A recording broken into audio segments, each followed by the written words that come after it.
They buried the most powerful healing knowledge on earth, not in a tomb, not in a vault. They buried it in silence. Systematic, deliberate, profitable silence. And while they were doing that, the roots were still there, sitting in the ground, waiting. The same roots that Jesus walked past in the fields of Galilee, the same roots that the healers of Israel pressed and pounded and mixed into remedies that restored people that nobody else could help. 5 of them in particular carry a concentration of natural restorative power that researchers have now measured against the most heavily marketed pharmaceutical compounds in history, and the comparison is not close, not even in the same conversation. If this is something you have never heard before, make sure you are subscribed and hit the like button right now. Because what comes next is the part most people never get to see. The ground of ancient Israel was not accidental. When God led his people into a land flowing with milk and honey, he was describing the whole of it, including what was beneath the surface. That thin strip of land sits at the intersection of 3 continents, where Mediterranean winds, the minerals of ancient mountains, and the lowest valley on earth produced a soil that no commercial greenhouse has ever replicated. The roots that grew there developed concentrations of protective compounds that modern science is only now beginning to measure honestly. Jesus knew this land the way a carpenter knows the grain of wood, and the people who came to him broken and feverish lived in a world where the first line of support for the body was not a prescription, but the knowledge passed down through families. Through women who knew which root to boil and which to press raw against a wound. That knowledge was not superstition. It was thousands of years of people paying attention to what God placed in the earth. Modern medicine would rather you not know that some of it has now been validated by the very scientific methods they claim to champion. Because if the root a Galilean healer used 2,000 years ago outperforms a patented compound that costs $300 a month, that is a problem for a very profitable industry. But it is very good news for you. The first root is turmeric. You may have heard its name before. You may even have a jar of it in your spice cabinet, where it has been sitting largely ignored because nobody told you what it actually is or what it has actually been used for across 4,000 years of human civilization. Turmeric is not a spice in the way that pepper is a spice, something added for flavor and then forgotten. It is a root. A living root with a dense resinous core, the color of deep amber, a color that comes from a compound called curcumin, which is where most of its power is concentrated, and turmeric. Under that name, or under the ancient Hebrew and Aramaic terms for the golden root, has been found in archaeological sites across the ancient Near East, dating back to periods that include the biblical era. When you hold a fresh piece of turmeric root in your hand, you are holding something that was being used medicinally before most of the Western world had a written language. The people of the ancient Near East used it for everything from supporting the digestive system after a rich meal to applying it to the skin after an injury to supporting the body during seasons of physical stress. They did not call it by the name curcumin. They did not talk about inflammatory pathways or cellular signaling, but they knew. They knew it in the way that people know things when they live close to the earth and pay attention to what happens when they use it. The body responds. You notice. You pass the knowledge to your children.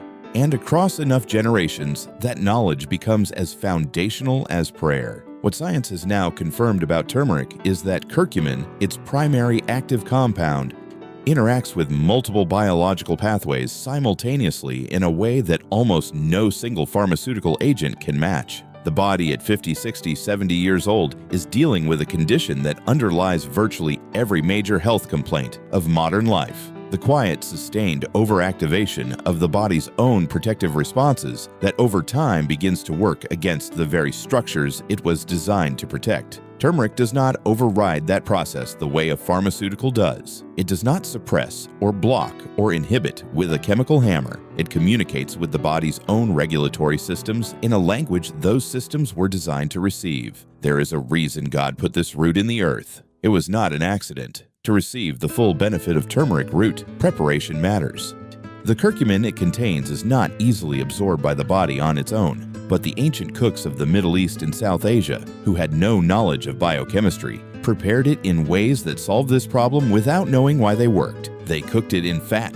They combined it with black pepper. They blended it into warm liquids that carried it into the body in a slow, sustained way. A warm drink made from fresh or dried turmeric root, a small amount of raw honey, a pinch of black pepper, and real whole-fat milk or coconut milk is one of the most powerful things you can give your body before bed.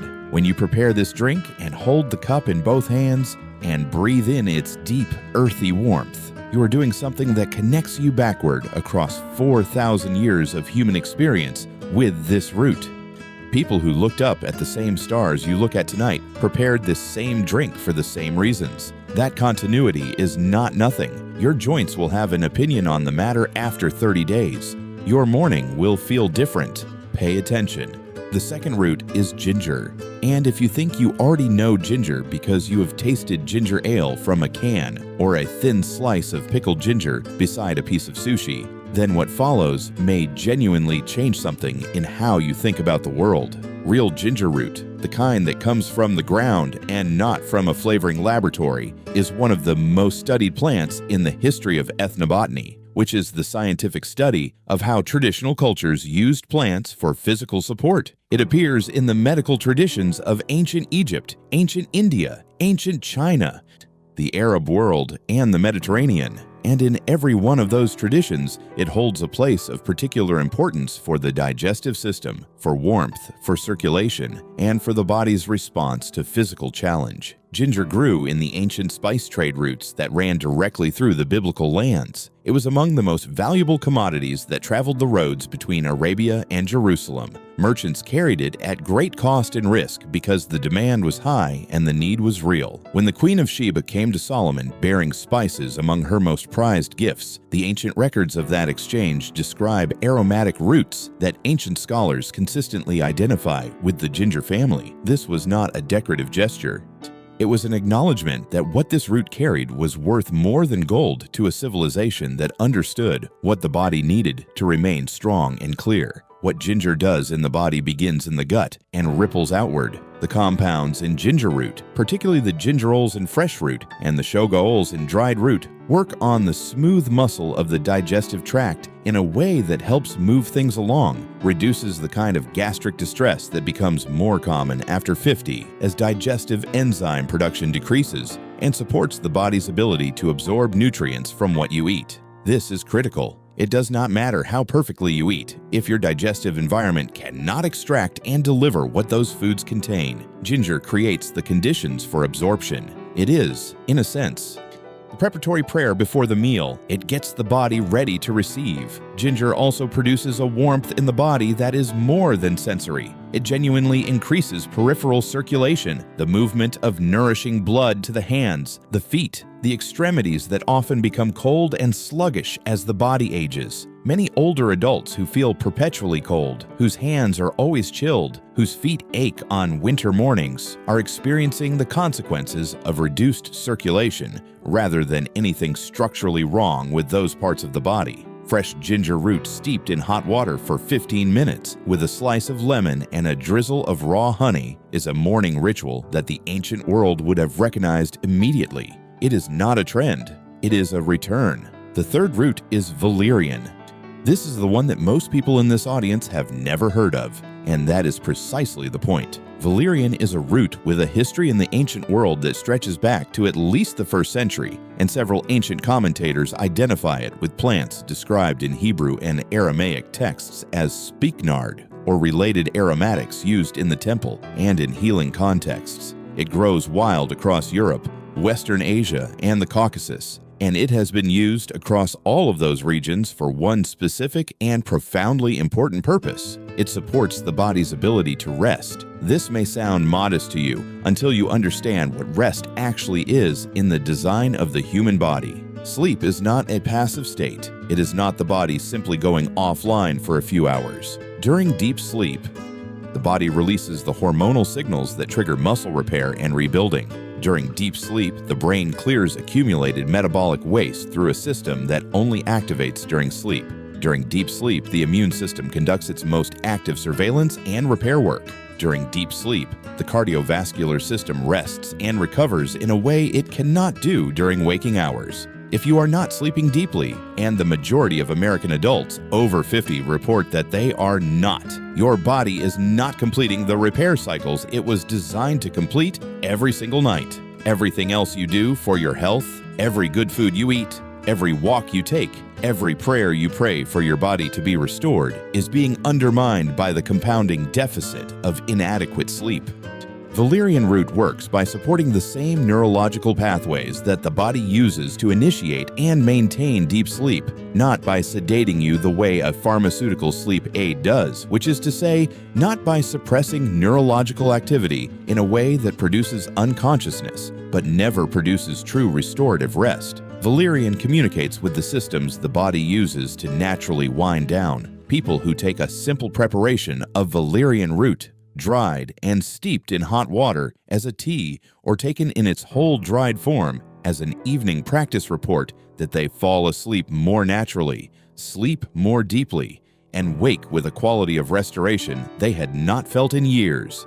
Several people describe it as the first time in a decade they woke up feeling like sleep actually did something. That is not coincidental. That is the body receiving something it was designed to receive and responding accordingly. There is a verse in Psalm 127 that is almost never preached on in a health context, but that carries more wisdom about the body than most people realize. It says that God grants sleep to those He loves. This is not merely spiritual poetry. It is a statement about the design of the human body that sleep, real sleep, restorative deep sleep, is a gift from a God who built the requirement for it into the architecture of the very temple He inhabits. Valerian root does not manufacture sleep. It removes the obstacles to what God designed your body to do every single night of your life. The fourth root is ashwagandha. This is a root from the nightshade family that grows wild across the dry regions of North Africa, the Mediterranean, and the Indian subcontinent. All regions that had continuous cultural and trade contact with the biblical world throughout the period covered by Scripture. Ashwagandha appears in the ancient Ayurvedic tradition under a name that translates roughly as the strength of a stallion, not because of anything improper, but because of the specific quality of physical resilience and sustained energy that traditional users observed in people who consumed it regularly.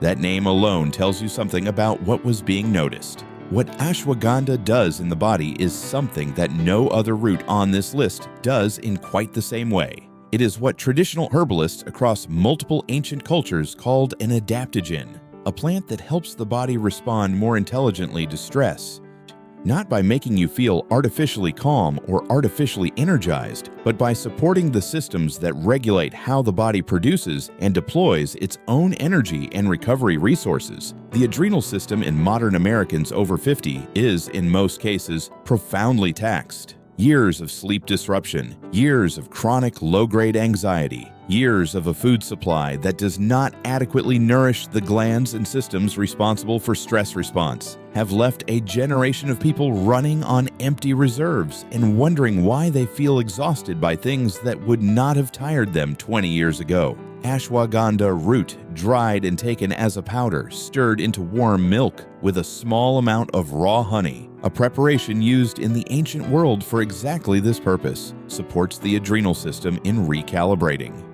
It does not force the body into any particular state. It creates the conditions in which the body's own wisdom, the wisdom that God built into it from the beginning, can reassert itself. People who commit to this route for 60 days consistently report that their energy becomes more stable, less dependent on caffeine to get started, and less prone to crashing by mid-afternoon.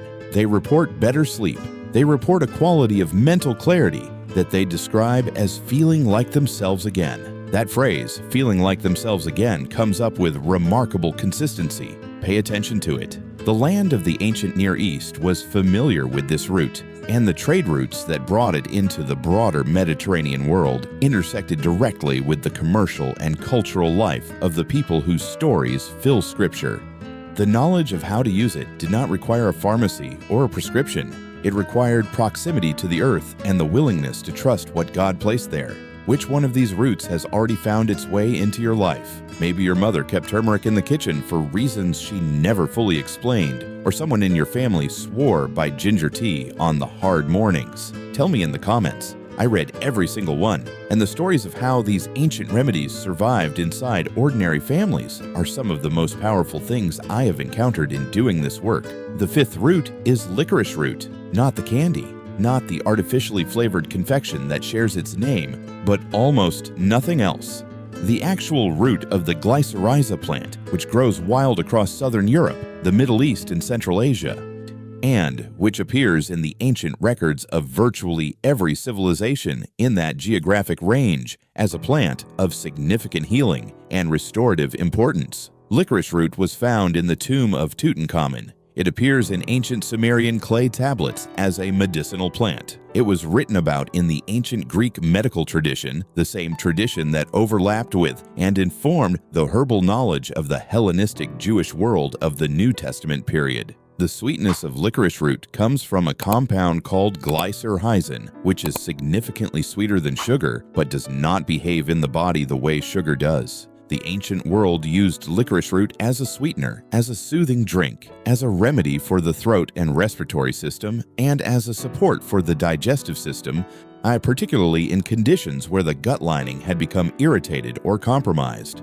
For someone over 50 who has spent decades eating a modern diet that works against the integrity of the gut, licorice root prepared as a simple decoction, meaning the root is boiled in water for 20 to 30 minutes and then strained and drunk warm, offers a form of gentle, sustained support to the digestive tract that is almost impossible to replicate through any other single food or plant. There is also something that licorice root does for the respiratory system that the ancient healers understood and that Scripture touches in an indirect but meaningful way. When the Psalms describe the voice lifted in praise, when the prophets speak of the breath of life that God breathed into the first human being, they are pointing to something that ancient people understood as deeply precious: the integrity and health of the respiratory pathway from the throat to the lungs. Licorice root has been used since before recorded history to support the soothing and restoration of that pathway. The throat is not just a mechanical channel. It is, in the traditions of both Hebrew and early Christian thought, a place of particular spiritual significance, the place where breath and word and song and prayer all pass through on their way between the interior life and the world. Licorice root tea, drunk slowly in the morning or in the evening, is one of the most overlooked beverages that any adult over 50 could add to their daily life. It is gentle. It is sweet without being sugar. It produces a warmth in the chest that feels almost like being held. And it carries within it 4,000 years of human observation that something in that root supports the body's ability to sustain itself through the kind of long, demanding, faithful life that God designed us for. Now step back for a moment and look at what you have just been given. 5 roots. 5 specific, ancient, accessible, God-designed plants that grew in or near the land of Scripture, that were used by the people of Scripture, that would have been known and valued in the world, that Jesus walked through every day of his earthly life. These are not exotic imports from some distant culture with no connection to your faith. They are part of the same creation that Scripture calls very good. They are part of the original provision, and they have been waiting quietly and patiently for as long as they have been buried, for you to come back to them. You live in a time when the simplest wisdom has been made to seem complicated, when the most powerful support for the human body has been hidden behind patents and clinical language, and the institutional skepticism of an industry that profits from your dependence. But the roots do not care about any of that. They were in the ground before the pharmaceutical industry existed. They will be in the ground long after it has evolved into something unrecognizable. And the body that God gave you, this fearfully and wonderfully made body, still speaks the same language it always spoke. Feed it what was made for it, and it will tell you in the only way a body knows how. It will function the way it was designed to function. There is a passage in Ezekiel, in the vision of the restored temple, where the prophet describes trees growing along the banks of a river that flows from the sanctuary, and he says that their leaves will be for healing. Leaves, not pills, not infusions of synthetic compounds produced in sterile facilities. Leaves, and by extension roots, and bark, and seed, and all the other forms in which God packaged the restorative capacity of the created world. That vision is not just a prophecy about a future age. It is a restatement of an original design principle that was never revoked. God built healing into the plants. He always meant for you to find it there. This week, before you do anything else, choose one of these 5 roots. Just one. Begin with turmeric if your joints have been speaking to you. Begin with ginger if your digestion has been slow and your mornings difficult. Begin with valerian if the nights have become something you dread rather than something you lean into with trust. Begin with ashwagandha if the exhaustion has become a presence in your life rather than an occasional visitor. Begin with licorice root if your throat, your breathing, your gut, your inner warmth needs attending to. Start with one root, prepare it simply, give it 30 days, and pay attention. Not to a clinical outcome, not to a measurable metric. Pay attention to whether your body begins to feel like the body God designed it to be. Because that body is still there. It has never stopped wanting to return to its original strength. It has never stopped receiving the language of the earth it came from. It has simply been waiting, with the patience of something that knows its own design, for you to bring it home. If this spoke to something you already knew in your spirit, subscribe to this channel and leave a like before you go. There is more coming from this ancient table that you will not want to miss, and the next conversation may be the one that changes everything.